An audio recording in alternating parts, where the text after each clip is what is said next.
बयांग town के Z palace वेश्यालय में यांग chain दो वेश्याओं के साथ एक रात का आनंद लेने वाला था जब उसे अपने पिता की अचानक मृत्यु की खबर मिली।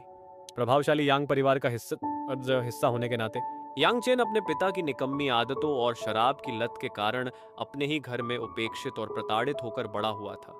परिवार की दौलत पर पलने और सड़कों पर उत्पात मचाने के बावजूद यांग चेन सम्मान और युद्ध कौशल की लालसा रखता था। घर लौटने पर यांग चेन को अपने चचेरे भाई यांग झान के तानों का सामना करना पड़ा, जिसने उसके पिता की मृत्यु पर उसका मजाक उड़ाया और उसके साथ मारपीट भी की। इस अपमान को सहने के बाद यांग चेन अपने दिवंगत पिता लॉन्ग किंगलान से मिलने गया, जिनकी जीवन गाथा कभी गौरव से भरी थी। जैसे ही यांग चेन अपने पिता को शहर के बाहर एक जंगल में दफनाने की तैयारी कर रहा था, लॉन्ग किंगलान अचानक जिंदा हो गया और उसने बताया कि उसके डेंटियन में एक ड्रैगन जेड पेंडेंट छिपा है, जिसे उसकी मृत्यु के बाद वापस लाना होगा। यह रहस्य उद्घाटन यांग चेन के लिए एक महत्वपूर्ण मोड़ साबित हुआ, क्योंकि इसने उसे अपनी नियति बदलने और संभवतः उन लोगों से बदला लेने का अवसर दिया जिन्होंने उसके साथ अन्याय किया था। तियानवु महाद्वीप में एक मार्शल आर्ट अभ्यासी चेन फैन, जहां मार्शल कलाकार अपनी शक्ति बढ़ाने के लिए आदिम ची की साधना करते हैं, हाल ही में एक आपदा के बाद अपनी क्षमता को उजागर करने के बाद चीगोंग क्षेत्र के पहले स्तर तक पहुंच गया है।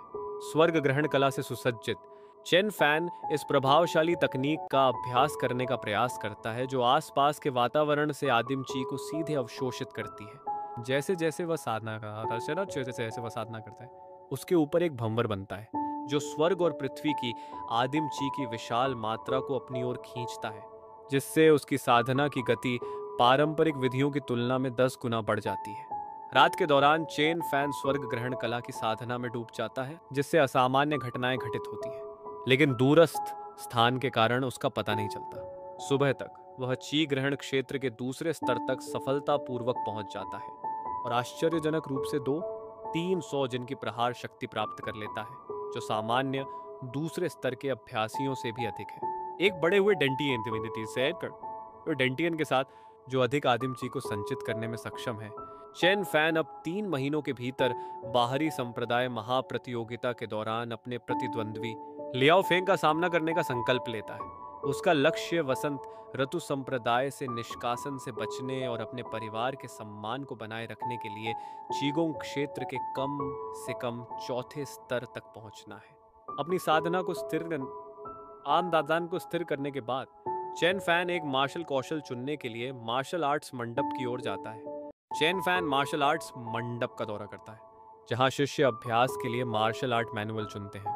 अन्य शिष्यों के उपहास के बीच चेन फैन का सामना एक पीले कपड़े पहने किशोर से होता है, जो उस पर मार्शल आर्ट चुराने की कोशिश करने का आरोप लगाता है जब मंडप रक्षक एल्डर नशे में होता है। चेन फैन मंडप में प्रवेश करने से पहले खुद और एल्डर की प्रतिष्ठा का बचाव करता है। केवल शरीर शोधन क्षेत्र में होने के बावजूद चेन फैन नशे में प्रतीत होने वाले एल्डर से बातचीत करता है, जो उसे संप्रदाय के नियमों के अनुसार प्रवेश करने देता है। हालांकि अपने साधना स्तर के कारण चेन फैन को एक प्रतिबंधात्मक अवरोध का सामना करना पड़ता है, जो उसे दूसरी मंजिल तक पहुंचने से रोकता है, जिसके लिए तीसरे स्तर की चीगोंग क्षेत्र साधना की आवश्यकता होती है। दृढ़ संकल्प के साथ चेन फैन अपना रास्ता बनाने की कोशिश करता है, लेकिन लगभग असफल हो जाता है जब तक कि एल्डर चुपके से अवरोध को कमजोर नहीं कर देता। चेन फैन एक मार्शल आर्ट और से भी आर्ट मंडप की दूसरी मंजिल पर जाता है, जहां वह विभिन्न नियमावलियों का अवलोकन करता है, लेकिन उन्हें अपनी आवश्यकताओं के अनुरूप नहीं पाता। स्वर्ग ग्रहण कला के अभ्यास के कारण साधना तकनीकों की आवश्यकता न होने के बावजूद वह एक उपयुक्त मार्शल कौशल की खोज करता है। कई नियमों का मूल्यांकन करने और प्रत्येक में खामियां खोजने के बाद उसे संयोग से एक ढीली फर्श की टाइल के नीचे एक छिपा हुआ नियमावलियां मिल जाता है। इस प्राचीन पुस्तक के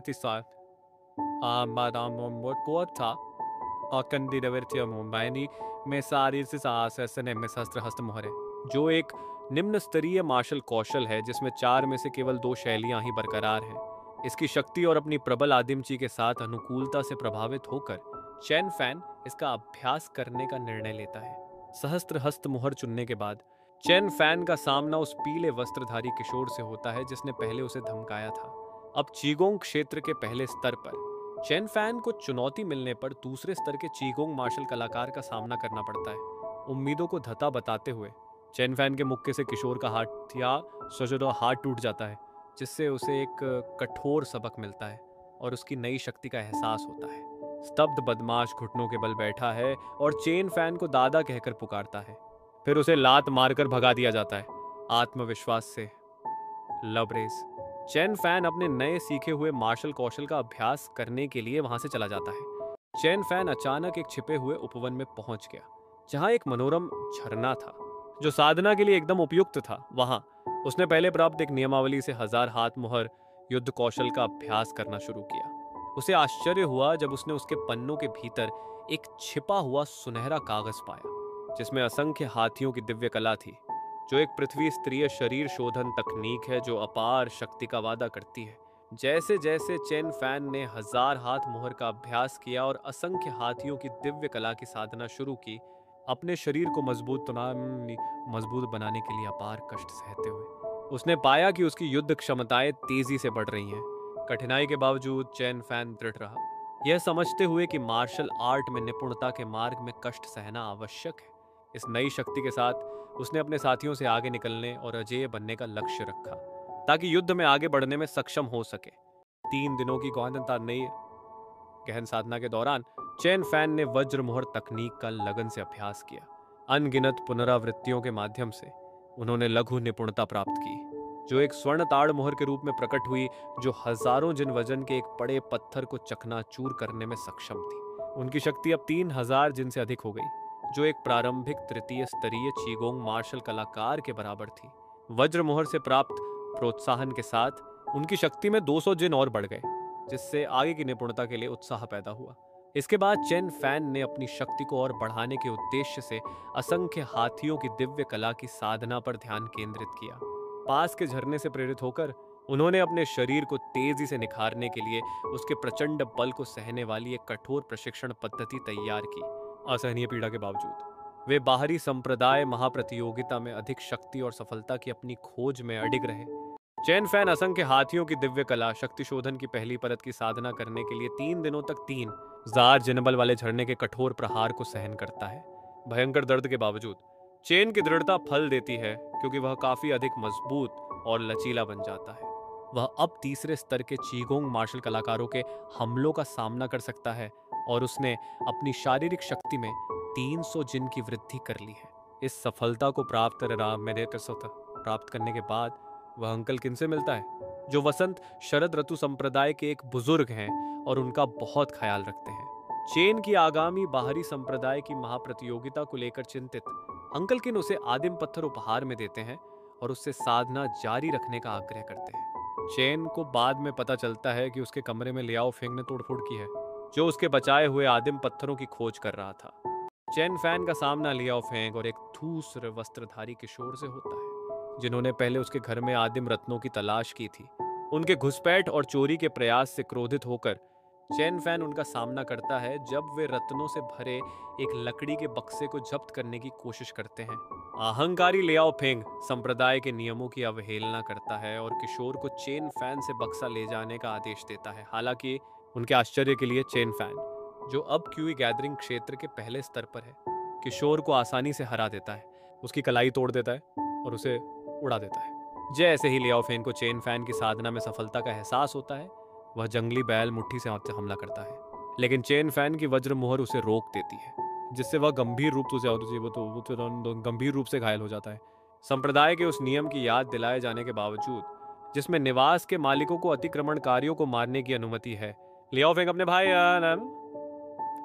भाई लियाओ फैन, जो स्वर्ग के गठबंधन में एक शक्तिशाली 5वें स्तर का चीगोंग विशेषज्ञ है, का आह्वान करके चेन फैन को डराने की कोशिश करता है। फिर भी चेन फैन घुसपैठियों से निपटने के संप्रदाय के नियमों का पालन करने के लिए लियाओ फेंग और भूरे कपड़े पहने किशोर की हत्या कर देता है। चेन फैन संप्रदाय को लियाओ फेंग से बदला लेने की सूचना देने के बाद अपनी साधना का प्रशिक्षण और उसे बढ़ाने के लिए किंगयांग पर्वत श्रृंखला में चला गया। आदिम पत्थरों और स्वर्ग अधिग्रहण कला का उपयोग करते हुए वह चीगोंग के तीसरे स्तर तक पहुंच गया, यह जानते हुए कि लियाओ फैन जिसका भाई उसने मारा था। 5वें स्तर का विशेषज्ञ। चेन फैन अगले 2 महीनों का उपयोग राक्षस जानवरों का शिकार करके अनुभव प्राप्त करने और अपनी चीख को परिष्कृत करके उसी स्तर तक पहुंचने के लिए करने की योजना बनाता है। इस बीच लियाओ फैन अपने भाई की मौत का बदला लेने की कसम खाता है और किंगयांग पर्वत श्रृंखला में चेन फैन के ठिकाने का पता लगा लेता है। वह खोजकर्ताओं को पुरस्कार देकर भेजता है, इस विश्वास के साथ कि वे चेन फैन को सीमित शक्ति के कारण बाहरी इलाके में ही सीमित पाएंगे।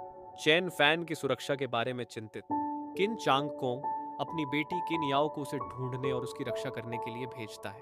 सुनहरे प्रकाश से जगमगाते एक जंगल में चेन फैन ने एक चिल विंड वुल्फ से युद्ध किया, जो एक टियर 1 चौथे स्तर का राक्षस जानवर था जिसके पास धारदार पवन ब्लेड थे। 1 महीने तक जंगल में शिकार और साधना के माध्यम से शक्ति प्राप्त करने के बाद चेन फैन साधना में 3रे स्तर के शिखर पर पहुंच गया। अपनी वज्र मोहर की शक्ति के बावजूद भेड़िए की चपलता चुनौतीपूर्ण साबित हुई। अपनी गति को कमजोरी के रूप में पहचानते हुए चेन फैन ने भेड़िए को सुरक्षा की झूठी भावना में फंसाने की योजना बनाई। थकावट का नाटक करके उसने अपनी वज्र मोहर का उपयोग करके भेड़िए को सफलतापूर्वक फंसाया और मार डाला।